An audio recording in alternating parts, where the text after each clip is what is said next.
انا في انتظار تجمعات حضراتكم. انا مش هتكلم غير لما اكبر عدد يجمع في اللايف، عشان اللايف يظهر لكل الناس. يا جماعه لايكات وكومنتات وشير في كل بيدج وفي كل جروب وفي كل حته تعرفوها، لان الكلام اللي انا اقوله ده خطير وكبير، والكلام ده من داخل الزمالك ومن داخل المسؤولين. انا في انتظار تجمعات حضراتكم. كل الناس يا جماعه تعمل لايكات عشان الاشعارات تظهر بسرعه للناس، عشان انا تعبت. واللي هقوله ده اقسم بالله ما حد هيقوله. مش هتكلم غير لما كل الالوفات تجمع في اللايف. بعد اذن الله عشان اضمن الكلام ده هيوصل، نجمع على الاقل 3 4 5 6 7 10 آلاف في اللايف. عشان كده دي النهايه، دي النهايه، اقسم بالله دي النهايه. وكل حد مش هيوصل الكلام ده لغيره يبقى مقصر. ايه يا جماعه اللي بيحصل دوت؟ يلا يا جماعه كله يعمل لايكات دلوقتي وشير، شير على بروفايلك، على بيجك، على جروبك، على كل حته. ايه يا عم موحى مالك متعصب ليه؟ انا كسرت كل حاجه في حياتي ولسه هكسر عشان انا تعبت. بقولها قدام الجميع، سيتم غلق قناه الزمالك. ايه يا عم موحى اللي انت بتقوله ده على مسؤوليتي. من داخل جروبات ومسؤولين الزمالك جات لي المعلومه سيتم التحقيق مع رئيس النادي وكل هزازين الرؤوس، ومش هقول اسامي عشان انتوا عارفين بيعملوا ايه. الحلقه بتاعت امبارح والالفاظ البذيئه اللي طلعت انا بقولها قدام الجميع اهو، وكله سامعني وكله سامعني. الزمالك ولا رقم 1 ولا رقم 2، رقم مليون مش موجود ولا هيبقى موجود. انا زهقت من النادي دوت وزهقت من اللي بيحصل. رئيس نادي زي نادي الزمالك اللي عمالين نقول اكبر شعبيه في مصر والانديه كلها بتحترمه وواخد الدوري ومش ايه، يتقال الالفاظ دي الفاظ بذيئه، يا كذا ويا كذا. ايه ده؟ ازاي بسمع الكلام ده بودني؟ انا عايز اكلم القرار ده ما جاش من بدري ليه؟ خلق قناه الزمالك اقفلوها بقى واخلصوا. اعلام المصريين هيحقق مع رئيس الزمالك وكل هزازين الرؤوس اللي كانوا في قناه الزمالك امبارح. طالع قدام كل الناس بنفرد مع حضراتكم لانها مش زريبه، لانها مش قناه. انا مش فاهم ايه يا جماعه؟ في اطفال، في امهات، في سيدات. عشان كده بقول لكم جزمه الاهلي وكابتن محمود الخطيب فوق دماغنا. ولا عمره قال ابوك وامك ولا سأل اي حد. اقسم بالله الاهلي اللي واخد البطولات واخد الحاجات دي كلها يدوس علينا بقى. كل يوم يطلعوا يدوس علينا كابتن محمود الخطيب لو بالبطولات والانجازات. 10 دوري ابطال افريقيا، 42 دوري، 3 افريقيا كانت هتبقى متتاليه ورا بعض. ما تحترموا بقى الناس بقى واحترمونا شويه.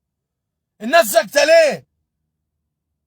قناه بعد اذن الله، قناه نادي شيروا بعد اذنكم اللايف في كل بيدج وفي كل جروب، ولايكات وكومنتات وشير، عشان كل الناس تعرف قناه الزمالك هتتقفل ليه.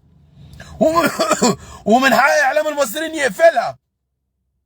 مفيش حاجه في مصر يا جماعه، ولا ثوره بلا 11 بلا 12 بلا 13. مفيش حاجه. مصر بخير وهنبقى اقوياء. كلنا بنحب بلدنا وكلنا ورا بلدنا في الصح. لكن يا جماعه اللي بيحصل في قناه الزمالك ليل ونهار بالالفاظ والشتيمه دي، لا. انا موحى يا رئيس النادي، نادي الزمالك اتبهدل. نادي الزمالك بقى زريبه. نادي الزمالك لو بنقول عليه رقم 2 انا بقول لك نادي الزمالك رقم 10. والخطيب ذكر وراجل. ليه؟ عشان احترام وادب. عشان حتى هم بيتظلموا عمرهم ما ساءوا لاي حد. لكن افتح قناه هز الرؤوس شتيمه في كل خلق الله داخل مصر وخارج مصر. ورئيس نادي الاهلي راح هرش جه عمل، الراجل تعبان ومريض. واسمع امبارح الفاظ مصر كلها زيعه، الالفاظ يا كذا يا ايه ده فيش اخر. استغفر الله العظيم يا رب. انا زهقت، انا بشجع البراجيل من النهارده. عرفتوا يا جماعه ولا ما عرفتوش؟ لكن اللي بيحصل ما يسكتش عليه. انا بقول لكم اللي اعلام المصريين خاطر رئيس النادي وكل اللي كان موجودين في حلقه امبارح بالذات، الالفاظ خارجه بنسبه 100%. الفاظ ما تتقالش اصلا. انا اسف، في الشارع مش في التلفزيون قدام الملايين، من رئيس النادي، مش مذيع ولا صحفي. ما تفهموا بقى القضيه لحد امتى؟ اسمع خبر زي كده الزمالك اللي بنشجعه يتقفل قناته. طب مثلا مذيع خرج عن النص، مثلا استفز جمهور الاهلي او كابتن، لا، تشتيم علني، الفاظ خارجيه من كبير القاعده وكبير المنظومه. عرفتوا يا جماعه ولا ما عرفتوش انا منهار ازاي؟ اكسر لكم العربيه اللي حيلتي، اكسرها لكم عشان تؤمنوا وترتاحوا باللي انا بقوله. ارجوكوا شيروا في كل بيت وفي كل جروب وخلوا الناس كلها تعرف اللي بيحصل. قناه الزمالك هتتقفل. انا بعمل الفيديو ده واللايف ده وعايز اقول كلام مهم. بعد اذن كل الموجودين لايكات دلوقتي عشان الاشعارات تظهر لكل الناس. انا عايز اقول ان كابتن محمود الخطيب اللي احنا هاجمناه وبعض من الناس اللي قعدت تحقد، يا ريتنا ربعه. ايه يا عم محا كل شويه كابتن محمود الخطيب عشان بيوجعهم، عشان ناجح اللي خد السوبر مننا ورزعنا 2-0، ولا طلع قال الفضل ليا وانا اللي عملت وانا اللي ما عملتش. قناه الاهلي ما بتجيبش سيره الزمالك. جمهور الاهلي مركز مع ناديه وبس في بطولاته وانجازاته. لكن قناه الزمالك مين النهارده عليه الدور عشان يتشتم؟ وكل اللي في قناه الزمالك بقولها لكم هزازين الرؤوس. هز راسك، هز. فين شخصيتكم؟ فين مبادئكم؟ فين يا جماعه النادي القيم والمبادئ والاخلاق؟ احنا بنعبد اشخاص ودي الحقيقه، وزي ما تيجي.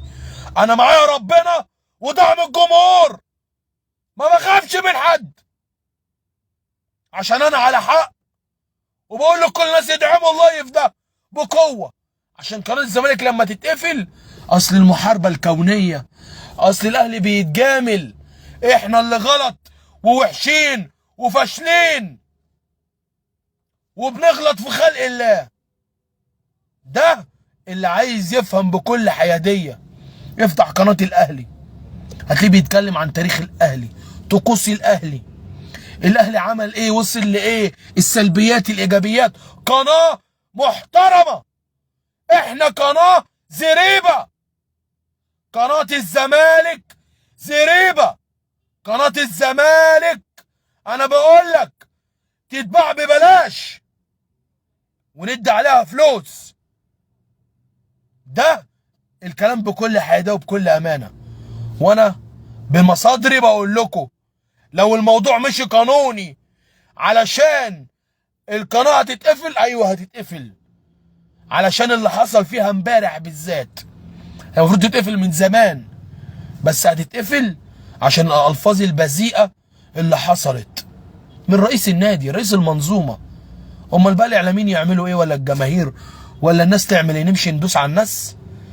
الزمالك لو خد افريقيا يعمل ايه؟ نمشي نشخ على الناس؟ ما تردوا عليا بقى، ما انا جبت اخري، انا اسف. ما هو انا بني ادم وبشر. لو خدنا افريقيا مرتين زي نادي الاهلي نجيب خرسانه ودش دش دش دش نضرب اي حد نشوفه؟